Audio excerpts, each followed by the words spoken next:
Hello, this is my father. It's Justin Johnson. My father, Carlton or Julius Johnson. And I'm asking him a few questions today. How would you define an ordinary person? I would say that an ordinary person is someone that has a lifestyle that matches most other people's lifestyles. Right. Um, do you think your life is ordinary? In some respects. Explain. Well, I have a job, and I go there Monday through Friday, and I have a family. I have some of the similar concerns as other people do. So, in that respect, I guess that would qualify me as, or classify me as being ordinary. Um, what are the most significant moments in your life, the good and bad? It's kind of a broad question. Well, let's just go with the good then. Huh? Let's just go with the good then. Well, I mean, either way. I would say a significant moment in my life was a good one was when I went skiing for the first time in Aspen. That was pretty good because I'm not really a big fan of winter sports at all.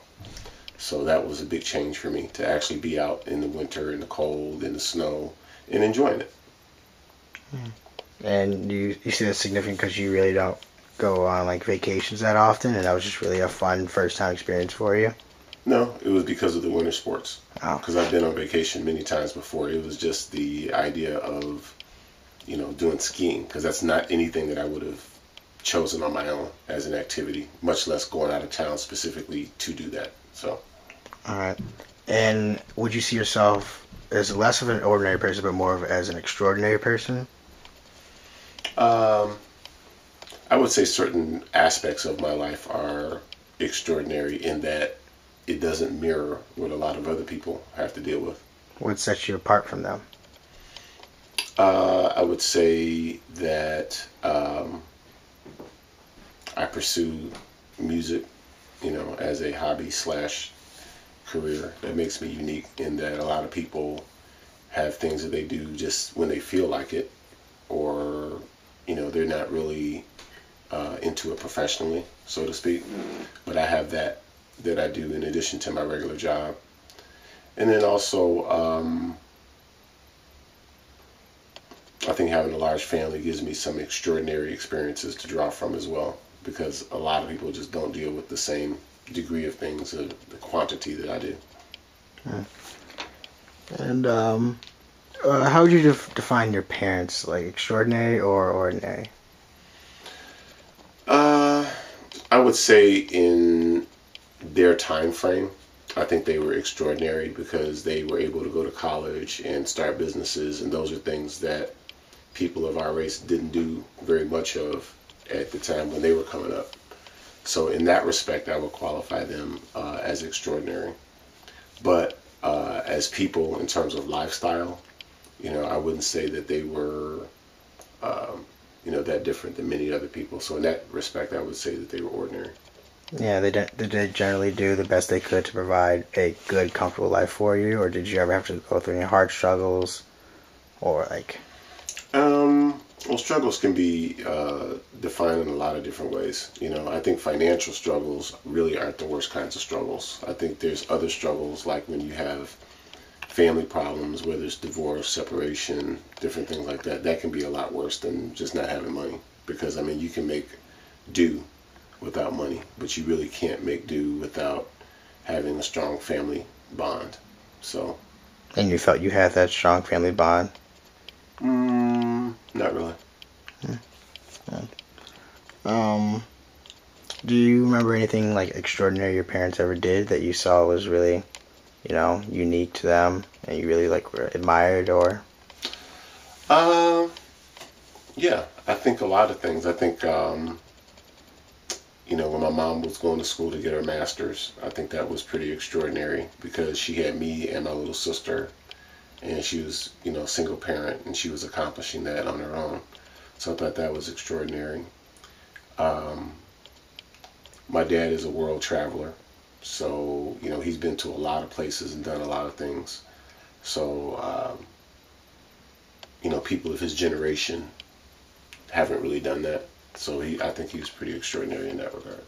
Do you think that like any of their like unique attributes ever like reflected on you and what you want to be or what you are right now in life? Oh, sure. I think we're all a product of our environment in some way, form, or fashion. I do have a desire to travel a lot more. I'm not sure whether that's because he did or not. But yeah. And then also I do like to read a lot. And that's something that I got from my mom. So in that respect, because she's an educator, I could say that would be something that I got from them. Is there anything else you want to say about being an ordinary person or as an extraordinary person? Or who you really like? All right, what's the number one? Who's you can really see in your life that is see as ordinary, and who's somebody you can really see in your life as extraordinary? Well, I don't want to say names, but I think the difference between ordinary and extraordinary is settling. I think that when people settle for the mediocre, whether it be a C grade or whether it be a middle of the road job, and they just get settled and they say, okay, as long as I stay here, I'm fine. But then in the back of their mind, they have things that they would really like to do, but they're not doing it, right? And I think that those people would be people that I would classify as ordinary. On the other hand, I think that people who don't take no for an answer, people who decide what they want and then they go after it and they get after it and they don't stop until they achieve it, I think those people are extraordinary. Because think about it, it's extraordinary, right? So they're outside the box. They're doing more than what's required. And that could be good student, good behavior, business acumen. It's a whole array of areas where that would apply. And do you think the average person generally just settles and tries to be ordinary rather than extraordinary? Unfortunately. Yeah. I think everybody dreams, but in terms of dreaming and then following that dream or really trying to make that dream happen, I think a lot of people, for whatever reason, and it's not always a bad thing, but I think a lot of people decide that they get to a certain point and then they just kind of stop trying. Or maybe it's because their values change. And maybe it's not as important to them to climb Mount Everest as it is to make sure that they're around for their kids. Sometimes people that do extraordinary things, they do it there's a cost for it. There's a high cost. Sometimes it's you have to leave your family or just, other things that some people won't do. And then that's the difference between ordinary and extraordinary. So it's not always necessarily a positive thing, but it's just when you talk about extraordinary, that's out of the norm, right? So the average person wouldn't say, hey, I want to go pursue music and I really want to do this, so I'm going to leave my 5 kids alone. I'm going to leave them and go pursue music, and then if I make it big, then I'll come back and get them or whatever.